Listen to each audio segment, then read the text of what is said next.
Okay. Good morning, everybody. We're gonna jump right in to our Knowledge Thirsty Thursday, Sexuality Belongs to Everyone, an intro into sex and disabilities. So I often have mixed feelings about land acknowledgements. They can kind of feel performative. So I did sit with this for a while, and I thought about what a land acknowledgement could mean to me. I'm a settler and I come from a mixed European heritage. My background is part of my story and it impacts how I see and experience the world, including biases that have been passed down and instilled in me. As a settler and a social worker, doing the work of decolonizing myself is an important process to me. I am unlearning to relearn. I live in Medicine Hat, Alberta, which is on Treaty 7 land. Treaty 7 is the traditional territories of the Niitsitapi, Siksika, Kainai, Piikani, Tsuut'ina, and the Yahe Nakota. Southern Alberta is also home to Métis Nation of Alberta Region 3. This is the land that has provided and continues to provide home and food, water, and medicine to the nations that made their traditional homes here and everybody else that makes their homes here. I am really grateful to make my home here. I've lived in Southern Alberta for the majority of my life. This is the land that has allowed me to grow and find joy and hope in my adult life. And it is a gift that I do not take lightly. I want to continue to honor the land and the communities that make their home here by living with humility and dedicating myself to decolonizing myself and confronting racism within myself and my community.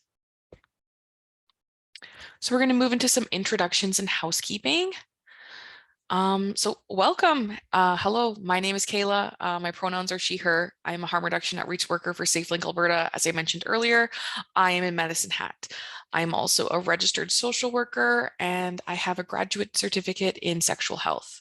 I really wanted to do a training on sex and disability for a while, so I am really excited to be here today. And I'm also pretty nervous because this is something that really matters to me and I want to do a good job. So I am a non-disabled person talking about disability today, and I really want to highlight that I'm speaking from a place of privilege. I do work to have my knowledge informed by disabled writers and creators, but I am by no means an authority on disability. I'm really just a passionate person talking about sex and disability today. I consider my role to maybe challenge any assumptions you may have had about sex and people with disabilities and to kind of pique your interest in more learning. So today is a webinar style training. So if you have any questions or comments, please put them in the Q&A box and I will do my best to answer them at the end of the presentation. There should be about 10 minutes for questions. We're going to be chatting about sex and disability today, and that may bring up some stuff for some folks. I want to state that feeling uncomfortable and feeling unsafe are two different things. It is okay to feel uncomfortable. This is where we grow, but it is not okay to feel unsafe. If you are feeling or experiencing any distress, we encourage you to step away, engage in some self-care, talk to somebody you know and trust, whether that be a family, friend, coworker, professional. You can call the Distress Center at 403-266-4357. And of course, if you are requiring some urgent help, please call 911. Another note is that later near the end of the presentation, we will briefly talk about sexual assault. It won't be in any detail and it will mostly be just in reference to some statistics. A little bit about SafeLink. So we've been serving the community since 1983. Our mission is to reduce the harms associated with sexual activity and substance use by offering low barrier, non-judgmental, and informed programs and services. Our vision is inclusive, empowered, and healthier communities. On the screen here, we have a list of some people and communities that we serve. Our work is done through prevention, outreach, education, and ongoing support programs to priority populations who, through inequities and unjust social systems, are often at a higher risk of contracting sexually transmitted and bloodborne infections. As I mentioned earlier, I am located in our Medicine Hat office.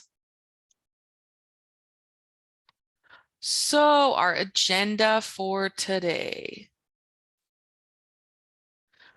We are going to be talking about what is disability, sexuality and sexual health. I'm going to bring up some myths about disability and sex and how those myths can kind of impact care, and then some notes and tips for practitioners. I will also at the end um, be talking about some other great resources to continue your learning.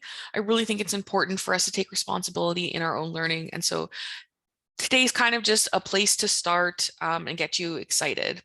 Also, throughout the presentation, we're going to be having some pictures of some sexy people with disabilities. So get excited for something a little spicy, but also not too spicy for 11 a.m. on a Thursday. And we should have some time for questions at the end too. And this is a picture of Andrew Gurza, and I have a video of him that we'll be hearing from him later on in the presentation. So, what is disability? So we're going to talk a little bit about language. First off, throughout the presentation, you're going to hear me switch between terms disabled person or people and people with disabilities. So these are the two common ways to refer to disability. Person first language is common in the social services field. It is often the preferred way to refer to folks, such as person with a substance use disorder or person with depression. However, in the disability community, sometimes people prefer to use identity first language, such as disabled person. This is a claiming of disability as an identity. Disability is an identity that can connect someone to a shared community, culture, and history. Disability can also be part of what makes somebody them. In most of the content from disabled creators that I've consumed, they seem to prefer largely identity first language. So Emily Ladau breaks down the difference in a simple way in demystifying disability, which is kind of how I've broken it down here.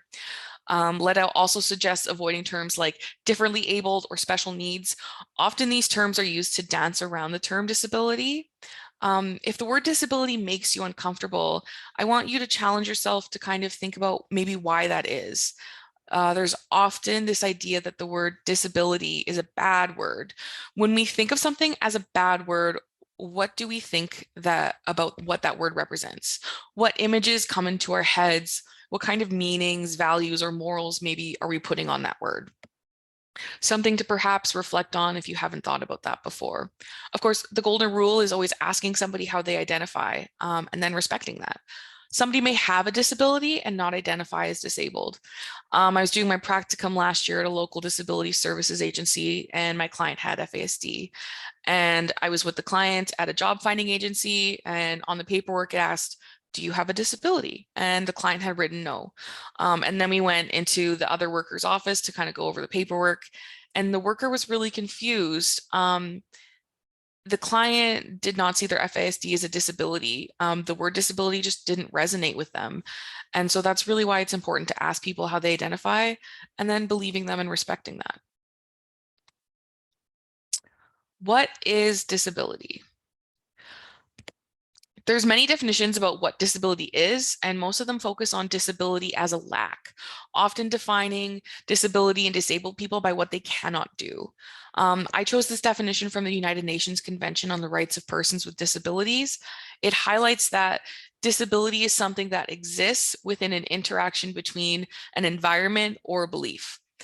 I think an environmental barrier that a lot of people think of is perhaps maybe stairs for folks who may use mobility aids, such as walkers or wheelchairs.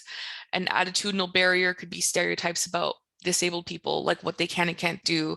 Often a big stereotype, which we'll be talking about today, is that disabled people are not sexual.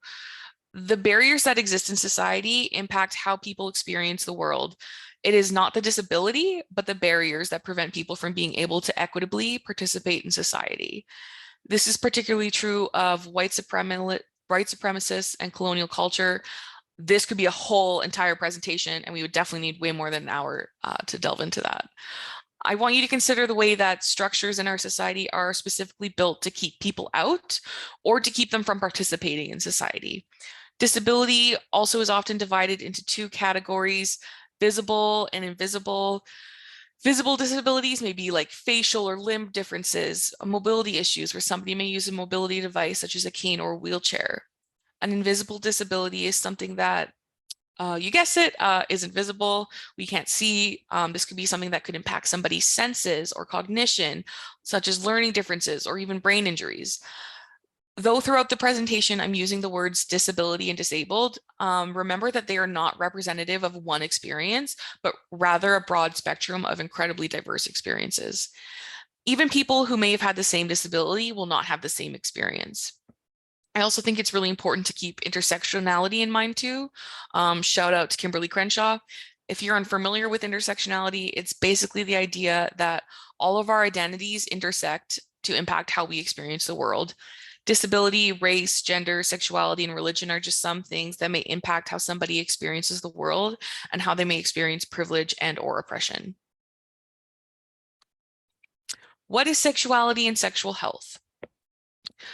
So sexuality is made up of a lot of different things, such as sex, gender identity, and roles, sexual orientation, eroticism, pleasure, intimacy, and reproduction. And sexuality can be experienced and expressed in many different ways, such as thoughts, fantasies, desires, beliefs, attitudes, values, behaviors, and roles in relationships. Sexuality is a unique and diverse and individual experience for everyone.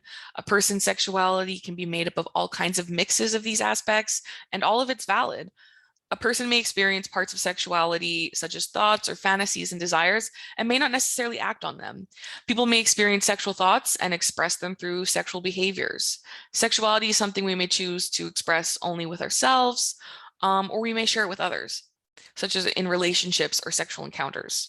Sexuality is influenced by a person's environment and experiences, such as the interaction of biological, psychological, social, economic, political, cultural, legal, historical, religious, and spiritual factors.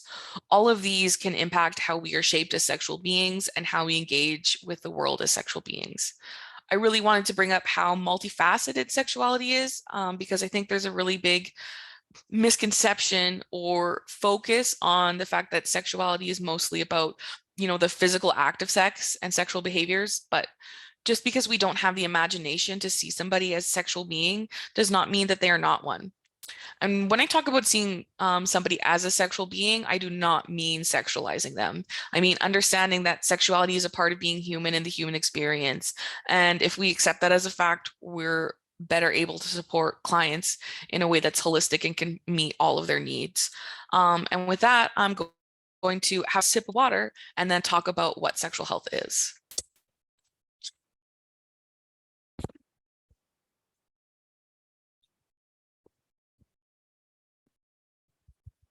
I talk a lot, but this is a lot of talking for me early in the morning, as my team will tell you. Okay, what is sexual health? So we have a couple of things here. So sexual health is not merely defined by the absence of disease or dysfunction or infirmity. It's also about what is present. Sexuality is a holistic experience. When people think about sexual health, the first thing that comes to mind is the physical experience, but sexual health is made up of emotional, mental, and social context too. Sexual health means that people can have sexual experiences that are pleasurable, safe, and free of coercion, discrimination, and violence. And what I especially wanted to highlight on this slide here is that the sexual rights of all persons must be respected, protected, and fulfilled. We are all sexual beings, as discussed in the previous slide, and sexuality is a rich and diverse individual experience. I want to acknowledge that talking about sex can be uncomfortable, but it's really important if you're a service provider to be able to talk to clients or patients about sex. And that also means not making assumptions about who we think is a sexual being or who has the rights or the abilities to be a sexual being, because we all are. And I'm going to discuss in a few slides how we as service providers can work to kind of support and uphold our clients' sexual rights. So let's get into some myths about disabled people and sex. So people with disabilities are asexual and do not have sexual feelings. False. People with disabilities are as diverse as the rest of us. And as we discussed earlier, everybody is a sexual being. There are disabled people who may identify as asexual, but that's not true that disabilities may make somebody asexual. This is a common assumption that disabled people are not sexual. And you know what they say about assuming. Okay, disabled people are confused when they think that they're part of the LGBTQI2S plus community and are copying the media or others. This is something that I've definitely heard around from people. And so this myth in particular infantilizes disabled people and implies that they don't know who they are. We are all the experts on ourselves. There is gender and sexually diverse people in the disability community, as there is in all other communities, and it should be celebrated. As I mentioned earlier, when people tell you who they are and their identities, believe them, take that as a fact. People with disabilities do not need information on contraception or safer sex practices. This is not true. Everybody needs access to comprehensive sex ed that covers contraception, safer sex practices, the basics about how bodies and genitals work. You know, I met a lot of young women in university that did not know that they do not, in fact, pee from their vagina. So we can do a lot better when it comes to sex ed for everybody. Right now, I think our current sex ed fails a lot of folks and is not giving people the access to information that they need. And then when people have access to information, they can make informed choices that are right for them.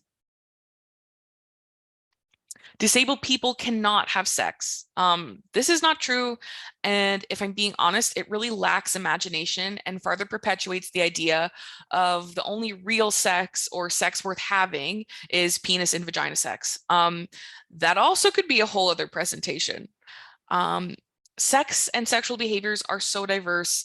This myth also does not take into account the diversity of disability. Another thing I want to touch on with this is like, this also doesn't mean that you should be going out and asking, you know, folks with a disability, how do you have sex, or asking how their genitals work. That's rude no matter where you are. Just, we don't do that to folks. Maybe unless you're a healthcare practitioner, but like, honestly, that's not normal, polite conversation. And some people might need a reminder of that because I've seen people say some rude stuff in the world. Parents or guardians of people with disabilities should be the ones making decisions about relationships and kids. No, if somebody is 16 or older and has the capacity to consent, they can make their own decisions. Disabled people can be parents and enjoy relationships and have loving families and enjoy all that being a parent entails. And we should let people make their own decisions. Like I said, people have a right to do that. We need to be upholding people's sexual rights. Okay, so we're going to listen to Andrew Gurza talk about his experiences about sex as a disabled queer man. I'm also just going to say in the beginning of the video, Andrew does read out some messages from people on dating apps, and some of them are really ableist, so I do want to give a little bit of a warning for that. I did choose this video because I think Andrew really explains how some of these myths around sex and disability can impact people far better than I ever could. Let's all cross our fingers that your girl can smoothly lead us from the PowerPoint slide into the video. I did practice this, but please bear with me if there's any like pauses.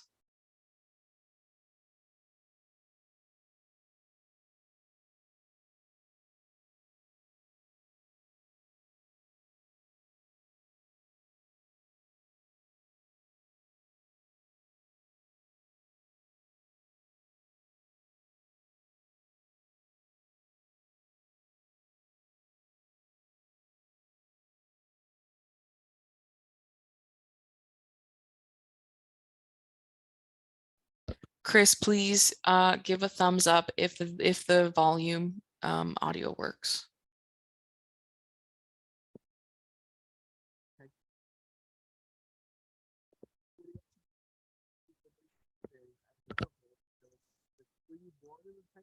Oh, no. Okay. Should have known that was going to happen. So Kayla, if you go, I'm not sure where to go to. There should be a share audio option. Oh, this happened last time. It's Dun, usually dun, kind of around share dun. screen or New share. Advanced sharing options. That doesn't seem to work out for me.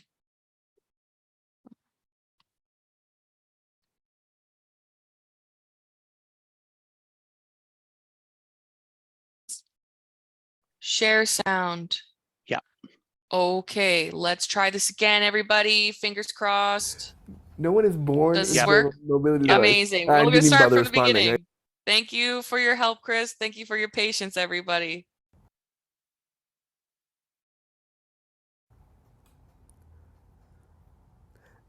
I texted somebody and was like, "What are you up to today?" No, he was like, "What are you up to today?" And I was like, "I'm okay. I'm just chilling." And he was like, "Were you born in a tiny chair, or did you have some sort of accident?" First of all, no one is born into their mobility device. I didn't even bother responding. I just let it be what it was. Um, oh, this one's my favorite. So it was 6 a.m. on a Sunday a few months ago. I was horny and looking for more some morning dick because I was like, maybe people are up at 6 a.m. I couldn't sleep. I was like, all right, well, I'll just go on Grindr and see. So somebody was like, you look fucking retarded. Who the fuck wants to hook up with a cripple? You don't even look human, ugly fucker. And I just, okay. At 6:22 a.m. on a Sunday. That's what you're sending to a person. Yeah.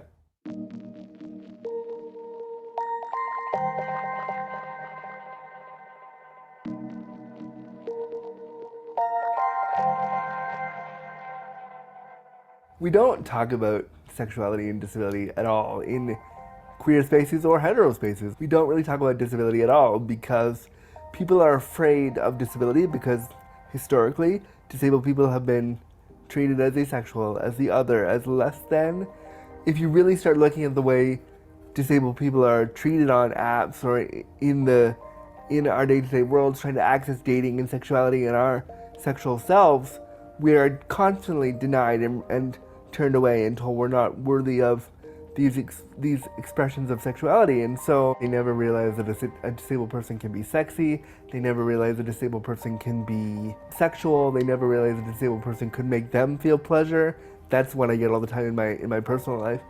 And instead, I'm like, yeah, I'm upset about it, but I want to use my platform as a sex educator and as a disability consultant to be like, let's bring these two things together in a not necessarily a positive or negative way, but a real way.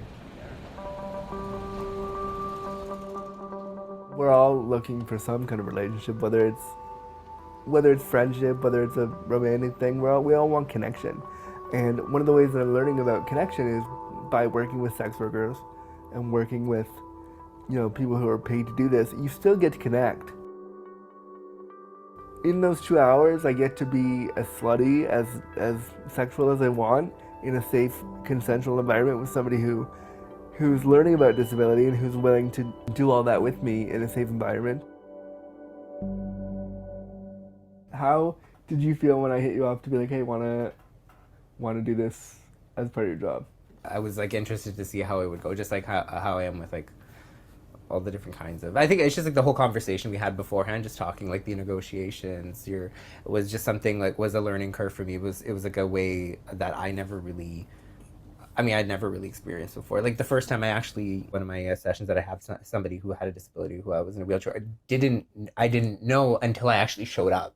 Oh wow. To the Oh, yeah, to you the told me place. that I told story. you Yeah, that. yeah, So yeah, like yeah. all he said is just when I messaged him, he was like, he's like, hey, so I just have a little trouble walking. So then it was just like when I showed up, it was a worker who answered the door. Oh wow. Oh So- wow. It was like a guy answers the door wearing scrubs, and I'm just like, you can walk, okay? I think I'm like, where am I? Like, and then I saw the scrubs. I'm like, oh, hold on a second. He's like, and then he's just like, oh, come this way, and then he goes into the room. Wow, I wonder what the conversation the guy had with his worker about you coming over. Like, yeah, and the worker was super just like, cool, here he is, kind of thing. And I was just like, wow. oh, okay, cool. But like with anything or any client or any experience or session that I have, it's just like you're just tuned into the person and what they want to express. So it's not just about that. It's about essentially helping people understand how they express intimacy as well. Like it's all connected. Intimacy as a disabled person is so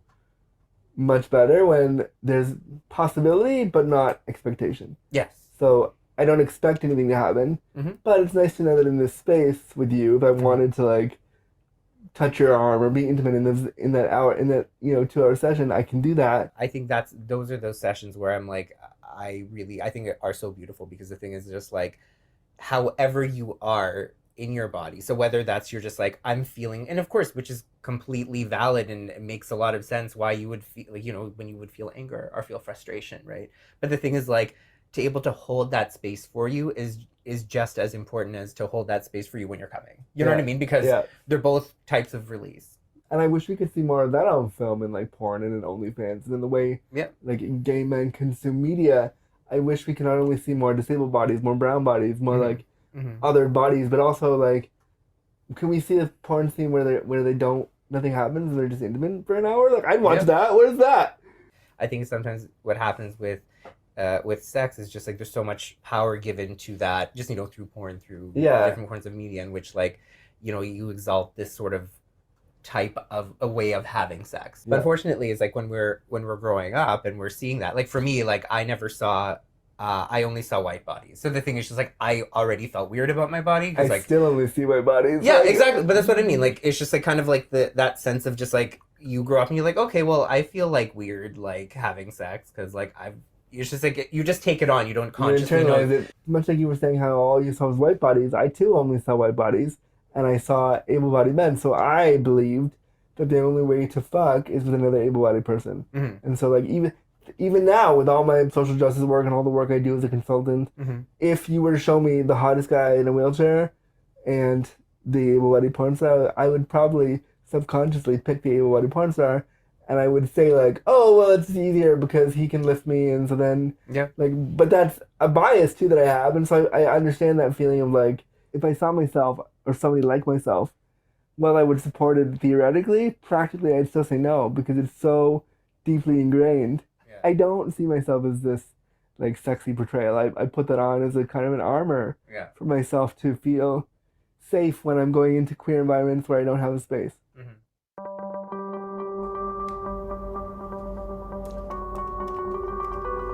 I built a career out of like, let's talk about sex. And in order for people to pay attention to me, I have to be outspoken, brash. I have to talk about blowjobs and like all the great fucking that I can do. But really, underneath all of that is just a shy kid that wants somebody to pay attention to him. Like, there's really two sides of me. And so when I'm with somebody, even just sexually, I get really attached because I want them to stick around.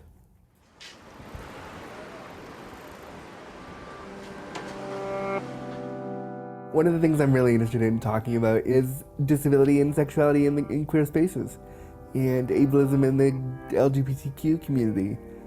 I'm really interested in talking to other disabled people about their experiences being disabled in LGBTQ and talking to them about what that feels like for them and all the things they have to go through just to be seen within this community.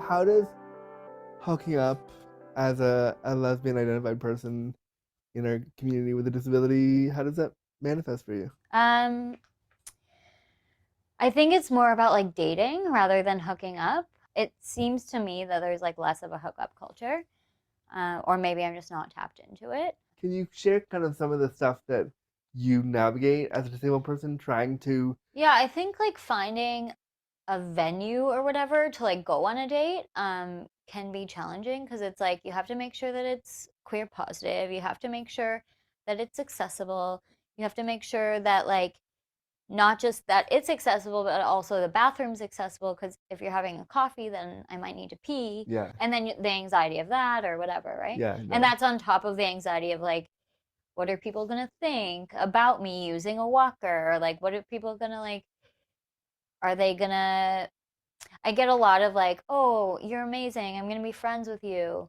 And then like, but like, I don't actually want to date you. And so I have all the friends. Like, I have a shit ton of friends. Like, I wanted to get with you. Thanks so much. But like, no, you talk a lot about how queer women are desexualized and then queer disabled women are desexualized even more.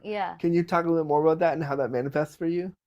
Yeah, I think, so if we just like think on a whole about how like sexism is at play in society and how women have any agency, but then within like queer women culture or lesbian culture, it's there is a lot of like sexualization, but it's all like able-bodied, attractive women, like Cis, yeah. yeah. But then when we look at like disabled queer women, either like we just don't exist, and are not thought about, or we're only existing in like spaces that are completely desexualized. It always kind of hurts my heart a little bit to hear that, because you and I have talked about this so much. Yeah. Like, why I love talking to you so much, because we can text each other and be like, oh, I'm having a shitty queer ableism day and I Yeah. want to talk about blah. And so I love that, but it's so frustrating because I feel like we continually echo the same thing. Like, I'd love to get a text from either one of us. It's like, hey, I met somebody who wasn't an ableist today. Like, that's Yeah, it's like monumental or something, instead of our lives just being like people respect us and are nice to us. but Yeah. nobody wants to fuck us. Yeah. Yeah. And so many people have talked about this. Like, I wish we could see the walker and the wheelchair and the cane as something that is empowering and sexy and exactly. like, and that's, I struggle with that because I will totally tokenize myself to get in the door, Yeah. both the sexual doors and professional doors, because I Yeah. know that's how I can make money. Is I can Yeah. say, yeah, let me be your. You haven't featured a disabled guy in your magazine? Great, I'll be your first. Yeah. You haven't fucked the disabled guy? Cool. I commend you on that, but I think let's move away from tokenism and move toward like Community. acceptance and community and celebrating. Yeah. I think non-disabled people are afraid to talk about sex and disability because it might be them one day. Not only will it might be them, it will be them one day when disability becomes a part of their life, be that through old age, an accident. How does a non-disabled person deal with that? That's terrifying to them. Whereas disabled people who are choosing to be sexual are saying, we're here, like, when is it going to be our turn? We can scream from all the rooftops and say, hey, we're disabled and sexual, but nobody seems to care because for the majority, it doesn't affect them. And when it does, all of a sudden their eyes are open and we're like, wow, I never realized this. And it's like, well, but we've been telling you, please pay attention.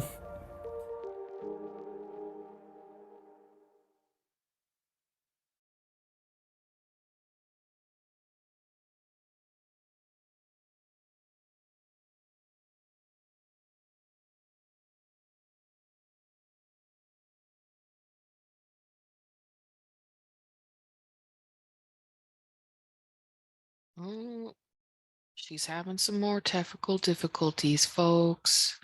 Please hold. I need somebody to make elevator music for when you're a new presenter and you're, oh, we're starting from the beginning. Love that for us. Sha la la la la Right? la la I'm la like, la somebody's la. got to make elevator music for when you're a newbie and then how to waiting on tech stuff. Na na na na na na. Da, ba, da, ba, da, da. Oh, we went too far, folks. Okay, welcome back. Thank you for bearing with me and me learning how to use a computer, basically. All right, so now we're going to move into some tips for practitioners. So here are some of my personal recommendations. If you're somebody that's a working person, working with people, and this is basically how you can support all clients, including clients with disabilities. So get comfortable talking about sex. If you work, like I said, if you work with people, you need to get comfortable talking. What? Oh my God. Well, I've just been informed by my lovely coworker that none of you can see my PowerPoint. You just have to stop share and then reshare, and then you'll click on the screen that you want. I would also love to bring to attention the fact that this is being recorded, this entire thing. So that's really awesome. One of my bosses is away right now, so at least she's not seeing this in person. Can we see it now? Yes. Okay, thank you so much. I wish I could say this is abnormal, but this is on brand for me. So thank you so much. So these are my, like I said, personal recommendations. So get comfortable talking to people about sex. I've met a lot of nurses and social workers who feel that it's maybe not their role to talk about sex with clients and patients, but it's really important that our own discomforts are not impacting client care. Sex is a normal, healthy part of life, and we should be able to discuss it and chat with people about it. Embrace saying, I don't know, and then doing some research to find out. It's okay to not know everything. You actually can't know everything. So the world's a really big place, and there's so much to learn about sexuality and sexual health. I'm learning all the time. And it's okay not to have an answer. If somebody asks you something that you don't know, just tell them that you don't know. And then tell them that you're going to do some research and see if you can find them the information that they're looking for. This is also a really great opportunity for you to learn and grow too. Bring up sex first. When we bring up sex and sexual health, we're basically signaling to clients and letting them know that we're comfortable talking about sex. I'm a safe person to talk about sex with. We're giving our clients essentially permission that you can bring up sex in this space. So like if you're a healthcare professional, maybe you ask a patient, have you been tested for STBBIs recently? Asking questions about sexual health can be part of a regular checkup. I work in our drop-in often, and so maybe I might bring up, our next testing clinic to clients, or I'll talk about a new condom that we've got in stock. Think about ways that in your work you can kind of signal to clients that you're open to discussing sexual health. And challenge your biases and the biases of your coworkers. We all have biases. If you find yourself maybe not bringing up sex to certain clients based on your perception of them, ask yourself why. If you notice coworkers operating on maybe some of the myths that we talked about today, speak up. This is discrimination, and it impacts disabled people's access to care. So an important note that I do want to talk about here is that folks with disabilities may be at an increased risk for sexual assault. So some statistics here: victimization rates are 10 times that for folks with disabilities versus people without them. And then adults with developmental disabilities may experience high rates of sexual assault, 83% of females and 32% of males with developmental disabilities. Talking about sex from a young age, whether somebody has a disability or not, is really important. Comprehensive and accessible sex education is essential for the well-being of all people, and it can have protective factors too. It's really important to discuss consent. Discussions of consent can happen when people are really young. Everybody should understand that they are allowed to set the boundaries for how they interact and share their body with others. Everybody deserves to feel that their body is their own. I really think it's also important to bring up that many kids and youth with disabilities may often be told to listen and to obey the adults around them. This can increase their vulnerability. Also, depending on somebody's disabilities, they may have care aides or other people who may help them with physical tasks, such as using the bathroom. Disabled children and youth need to be taught to feel empowered and that they can always stop, say no, and enforce their boundaries with all people. I want to say that though I'm focusing on, children here, because that's a lot of times that we do a lot of the learning with people. Nobody's ever too old to be able to put in boundaries. Depending on your role and your client's needs, maybe you can role play saying no and enforcing boundaries. Something that I sometimes role play with my clients is condom negotiation. That's a really common one when I teach people how to actually put on a condom. Is we talk about condom negotiation, and for some people, role play can be a really great way to practice and develop a new skill in a safe space.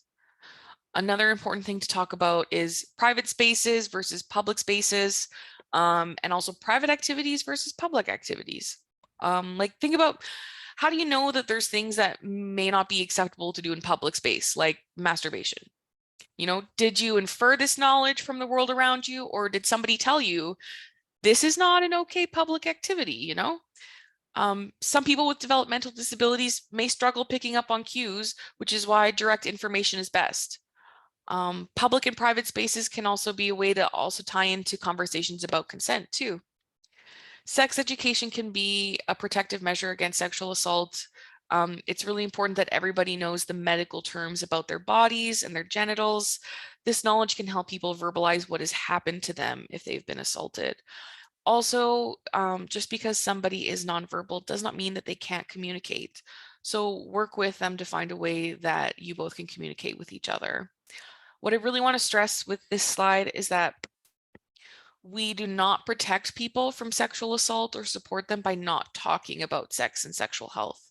I don't want to imply that if somebody has a disability, they will be assaulted, or that people with disabilities will not be able to live and have fulfilling sex lives.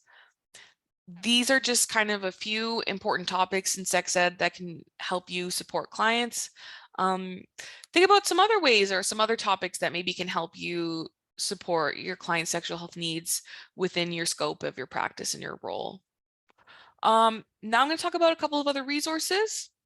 And so all of these are resources that I've spent some time with. So these are really great, a great place to kind of continue your learning after today. We listened to Andrew a little bit earlier in that video. He also hosts a podcast, Disability After Dark. It's really great. I think Andrew's really funny and charismatic, and I think they're really engaging in how he talks about his experiences as a disabled queer man, and he interviews others too. So really great. I'm a big podcast girly, so I'm always going to recommend a podcast for sure. Another big recommendation is Care Work, Dreaming Disability Justice. I recommend this to pretty much everybody that I've ever talked to, especially when talking about disability. This is the book that introduced me to the concept of disability justice and really got me into learning more about disability. And this book is a big reason why I'm here chatting about this today with you guys. Undressing Disability from Enhance the UK has a lot of really great information and resources. So they have articles in their resource section about lube, sex toy reviews, and they have a podcast. And so I really like that they have sex toy reviews, because the other resource that I'm recommending is Pleasure Able. It's an open resource I came across in my sexual health certificate, and we actually have one printed out and we have it available in our drop-in. I think you might have to get permission to print it, but they did let us print a copy. So if you're interested in printing one, definitely check it out. Shoot them an email. This one discusses possible safety concerns such as skin integrity or altered sensations. It also has some sex positions in it as well, and a list of toy recommendations based on mobility issues, which I think is a really great part of that resource. It is from 2009, so I would probably use this one in conjunction with the resources from Enhance the UK, because sex toys come out all the time. So I think Pleasure Able is a really great place to kind of get you started. But there's been a lot going on in the sex toy market since 2009. The other thing I want to mention is like folks like occupational therapists can kind of help you, spruce up your sex toys and in a way that can make them, accessible for you to use. And that's pretty much it. So I see there's a bunch of Q&As, so I'm gonna check those out and stop sharing my screen. Dun dun dun, dun Q&A. See some comments from Mark. Love this. Oh my God, Mark popping off in the chat. I do agree. So porn is as an educational tool has never really been embraced, explored, or considered. I do think, there's a lot that we could probably learn from porn, and there's a lot that you don't want people learning from porn. Oh, yeah. Oh, thanks, Mark. Does anybody else have any questions? Just Mark commenting. I love that. Thanks, Mark. I feel so supported. I appreciate Mark. I don't know if anybody has any other questions. Speak now. Otherwise, that's really all that I have to say.